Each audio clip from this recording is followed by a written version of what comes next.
Good evening বন্ধুরা। কাল সরস্বতী পুজো, তাই আজ আমাদের পাড়ার সমস্ত কাকিমা, জেঠিমা, ভাই, বোন, আমরা যারা ছেলেরা আছি, বন্ধুরা আছি, দাদারা আছে, সবাই মিলে আজ ঠাকুর আনতে যাচ্ছি। আর সঙ্গে সাউন্ড সিস্টেমও রয়েছে। তো চলো দেখাবো আজকে তোমাদের কিভাবে আমরা ঠাকুর আনতে যাই আর কিভাবে সবাই মজা করি আর ঠাকুর কোথা থেকে নিয়ে আসবো, সবকিছু আজকে তোমাদেরকে এই ভিডিওতে দেখাবো। তো চলো সবাই মিলে এনজয় করি, সবার সরস্বতী পুজো ভালো কাটুক। সরস্বতী পুজোর সবাইকে আগাম শুভেচ্ছা, সবাই ভালো থাকবেন। ফাইনালি আমরা রেডি ঠাকুর আনতে যাওয়ার জন্য। আর এদিকে ছোট ছোট ছেলেমেয়েরা তো খুবই উৎসাহিত ঠাকুর আনতে যাওয়ার জন্য।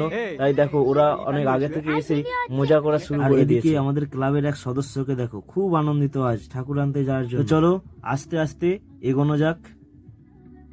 আর সাউন্ড সিস্টেমের একেবারে পেছনের দিকে আমরা সব সদস্যরা যাচ্ছি, মাঝখানে বাচ্চারা খুব মজা করে করে ড্যান্স করে করে যাচ্ছে। চলো সেই ভিডিও তোমাদেরকে দেখাই। ওহ, বাচ্চারা কেমন ড্যান্স করছে দেখো, রাস্তার সব ধুলো পুরো উড়িয়ে দিচ্ছে।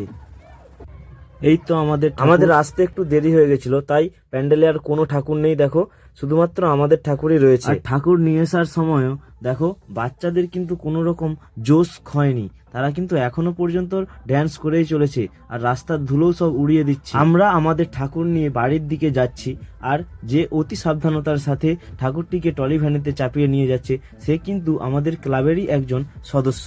আর এই হলো সেই সদস্য যে টলি ভ্যানে করে আমাদের ঠাকুরটিকে বাড়ির দিকে নিয়ে চলেছে।